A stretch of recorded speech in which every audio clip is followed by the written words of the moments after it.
Hello, everyone. I'm Justin Anderson, Dartmouth's Vice President for Communications.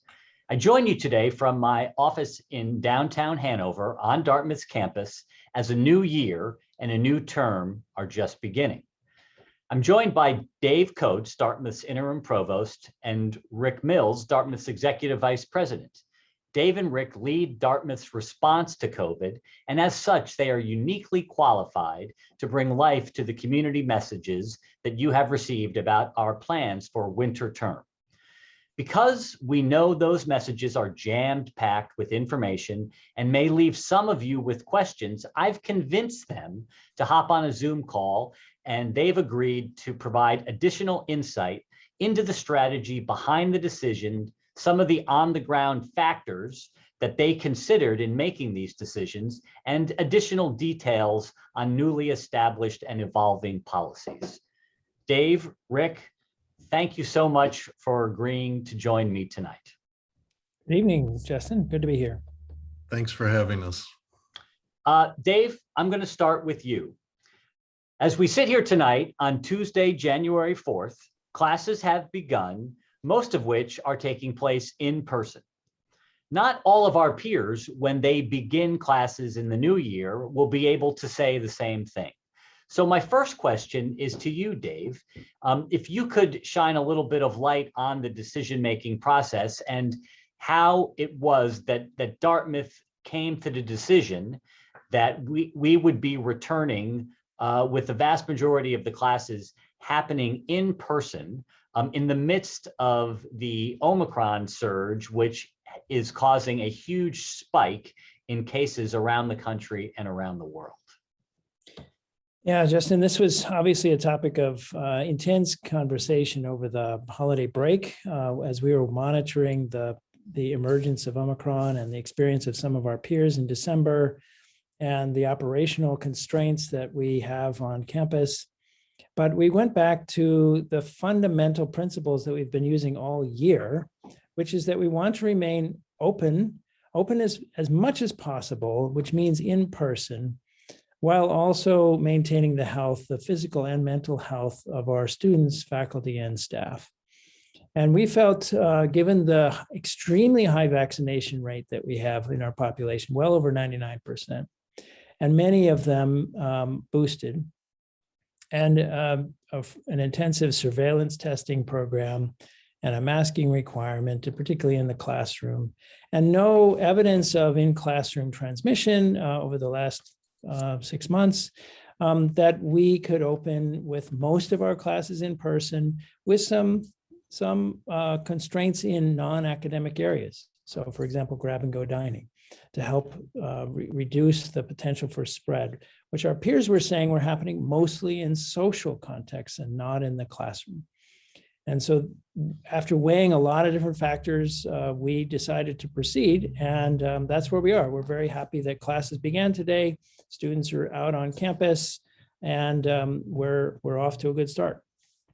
Rick, in addition to a high vaccination level, masking, generally trying to be as safe as we all possibly can in order to maintain in person, there are other considerations that we have to take into effect that are going to really dictate sort of what we are able to support on campus. What are some of the considerations that you've been thinking about that are really going to determine whether or not we can sort of run a residential campus?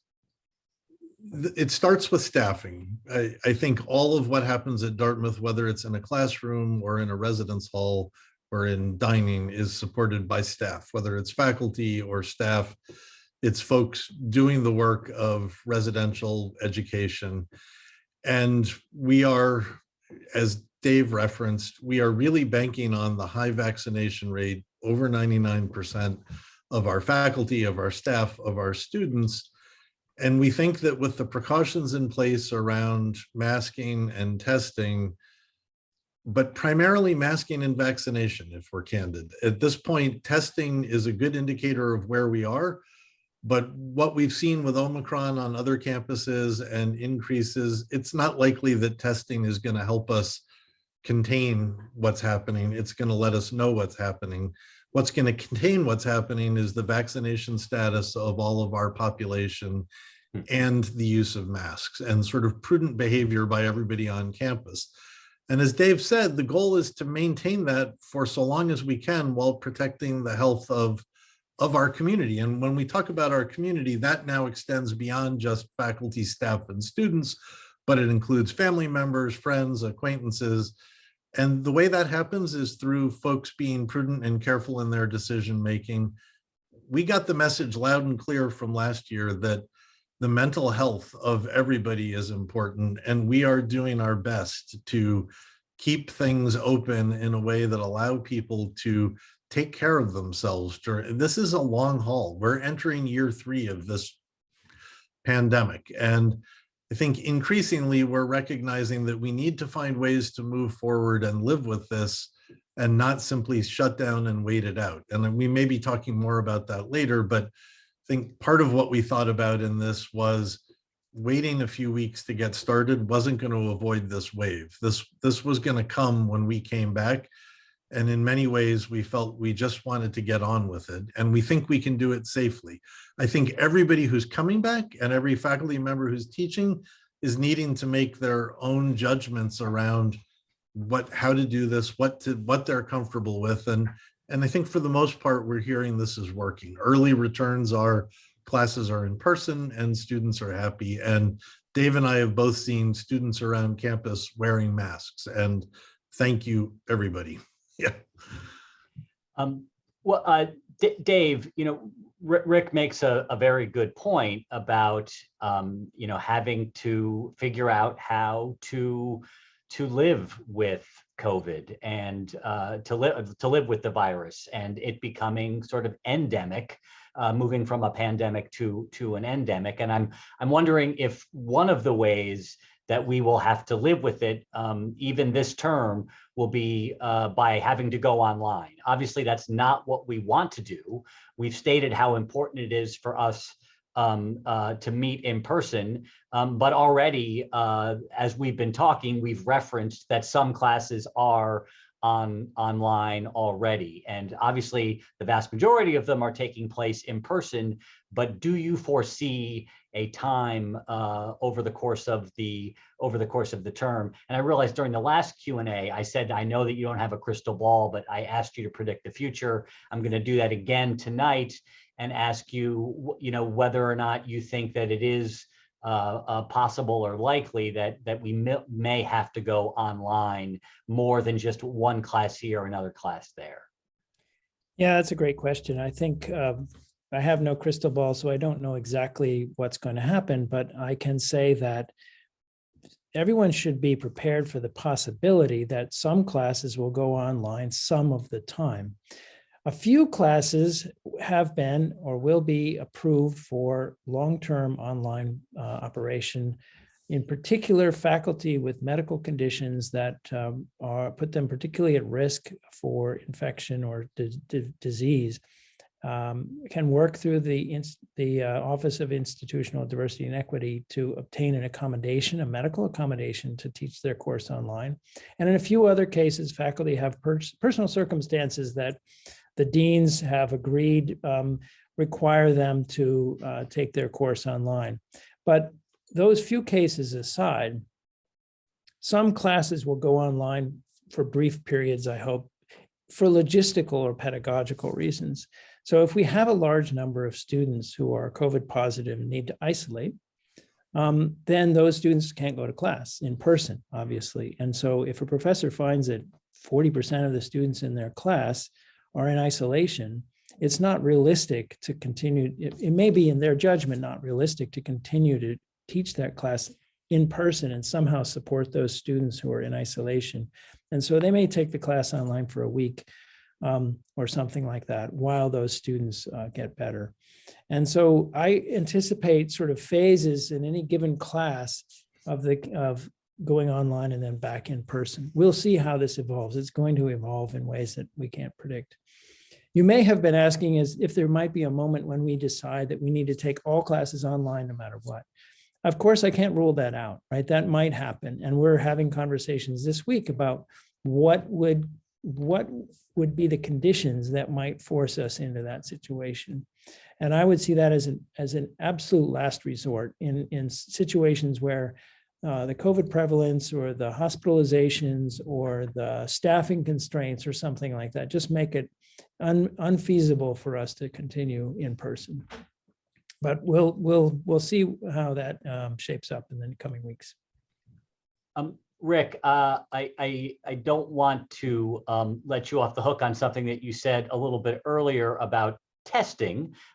You talked about the efficacy of vaccines and masking, and then said, to be perfectly frank, that testing tells you sort of where you've been.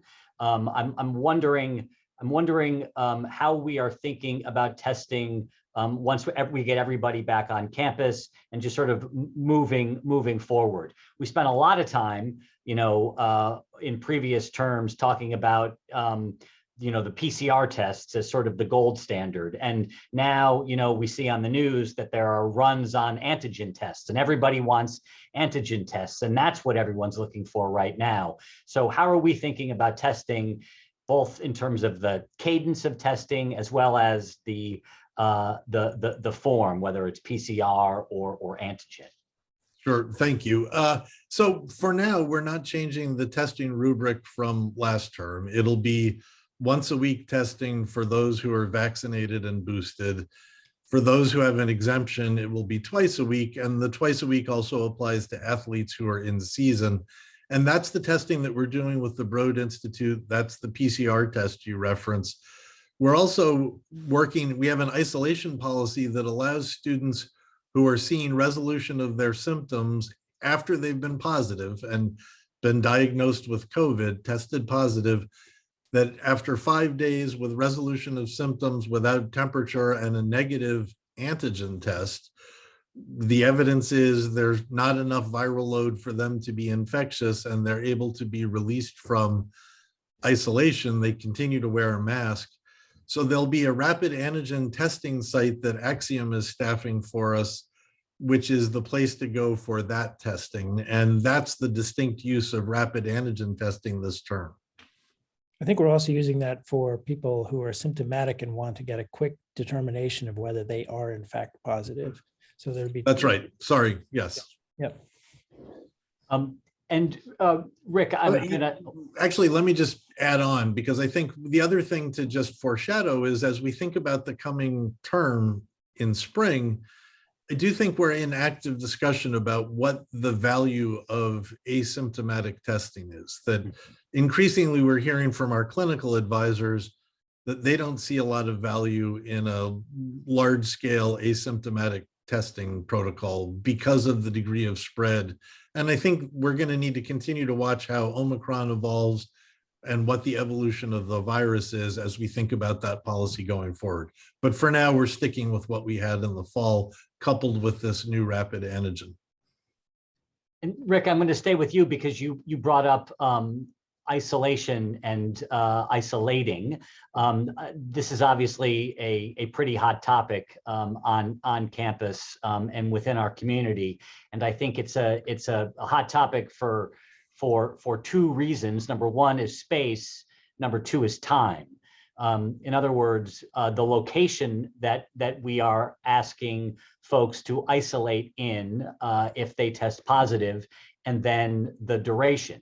We are asking folks or students to isolate in their rooms unless they have accommodations that might require them to move elsewhere. And then number two is that we've moved the isolation period down from 10 days to 5 days. So if you could talk about both the space and the time of isolation, that would be great. Sure. And just to clarify a little bit of something you just said, folks who are positive isolate in their rooms. If there's a roommate who's got a medical reason that they can't be, that's who gets relocated to somewhere else. Right. It was something we talked a lot about as we talked about the goal of preserving in-person education for the winter term. And as we saw data around Omicron and we talked to our clinical advisors, it was pretty clear to us that we were going to see spread at numbers that would exceed our capacity for individual isolation space for positive students. And we're already beginning to see that evidence come Already in at that on day point. one. We're already there. Yeah. And we talked about what that meant, and we recognized that some students and their families may not be comfortable with coming back to the campus knowing that they might possibly be isolating with a roommate who's positive. And that's something that I think every student and every family needs to make their own decision about. We've liberalized our refund policy. We'll work for people to be able to move terms if that's not right for them.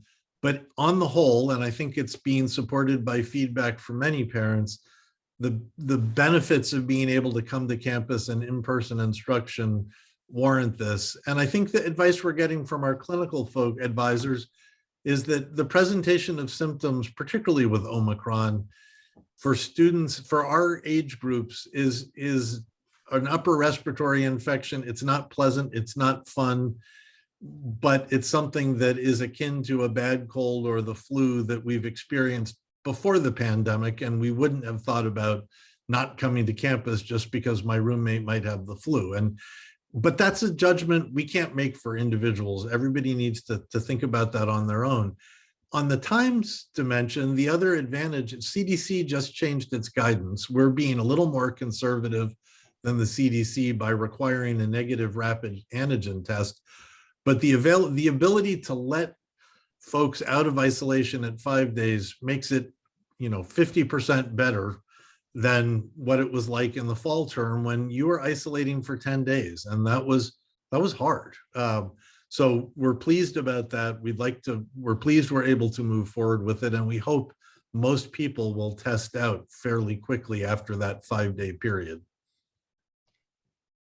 Dave, Rick mentioned the benefits of being on campus, and there are obviously many benefits of being on campus. That's sort of the point of a residential college experience, is that you glean many benefits from coming together. One of those benefits is being able to gather with your friends and your peers. And you and Rick mentioned this in your communication last week, that indoor social gatherings would be limited in size, in addition to individuals having to wear face coverings, and that more details would be coming in short order about the policy and the specifics around what we are recommending about social gatherings.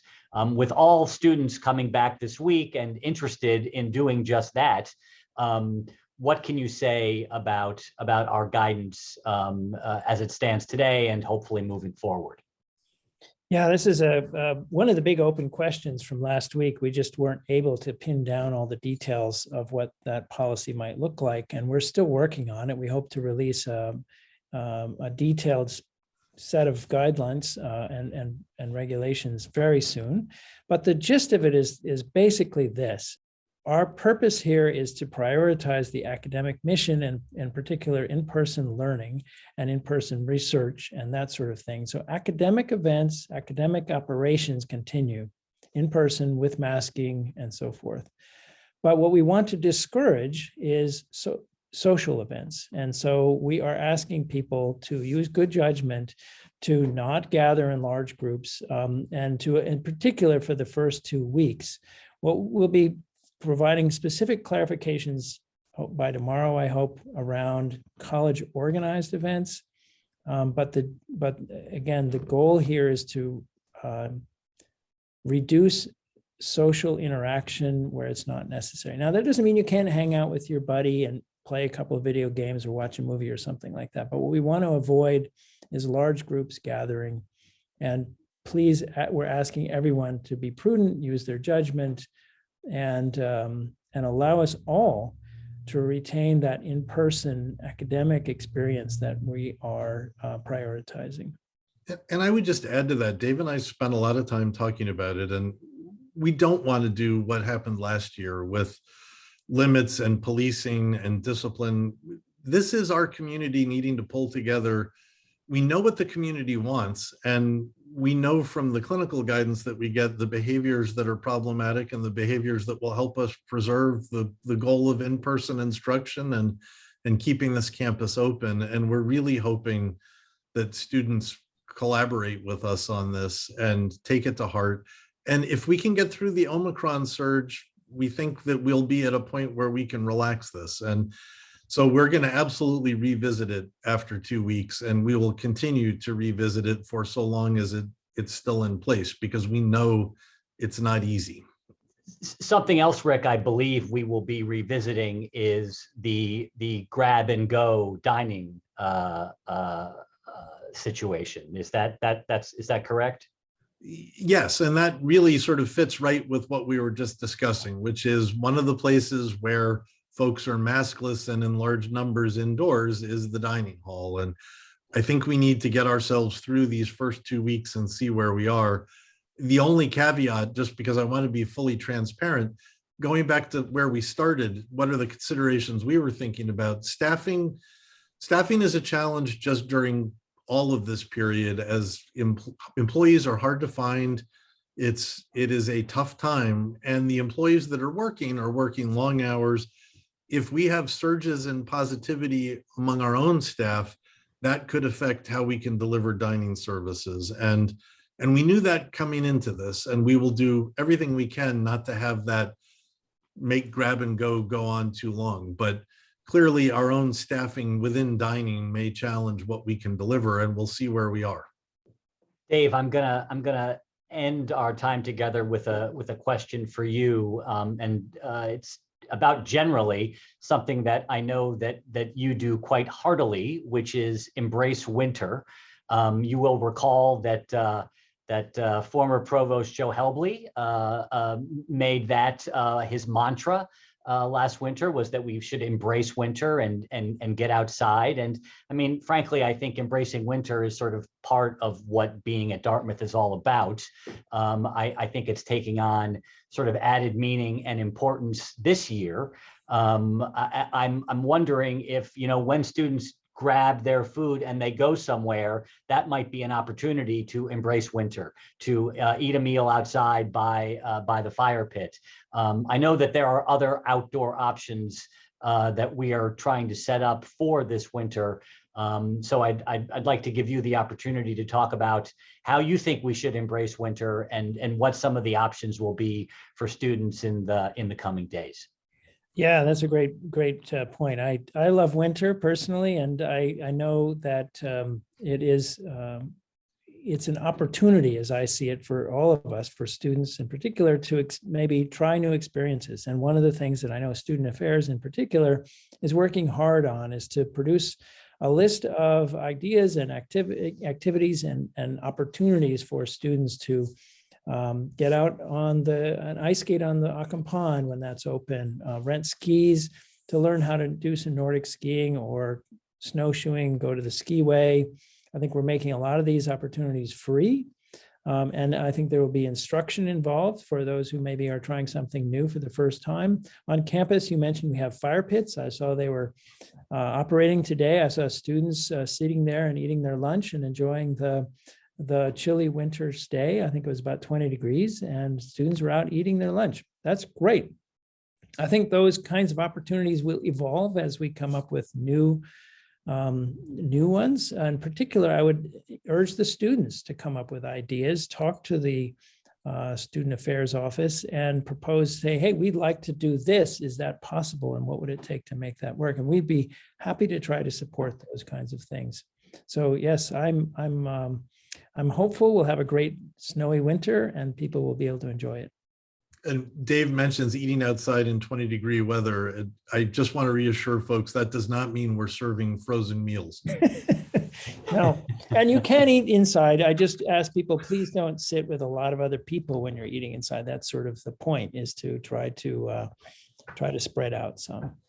And I just would want, Justin, thank you for doing these. And everything that we are working hard to try to make this happen, make this safe, make this successful. We aren't always successful in those goals. And I know there are folks at various times that have frustrations, but I truly believe we will get through this as a Dartmouth community. Faculty, staff, and students have been responding and showing resilience. And I know we're tired, but hang in there and we're going to get through this. Yeah, and I want to say, when you say, Rick, you say we are working hard, it's not we, you and me. It's like a huge, everybody, right? Yeah, there are huge numbers of people who are working really hard, flat out, I would say, to make this all happen. And I so appreciate all that work and all the energy and creativity that's going into this. So thank you to them as well. And that includes this video production team, which this is not Justin by himself. There's a team behind making this happen. So thanks, everybody. Yeah, so that is a great way to end. Thank you both for doing this, and I have no doubt that we'll do it again soon. So until then, thanks for watching, and you know that we will be in touch.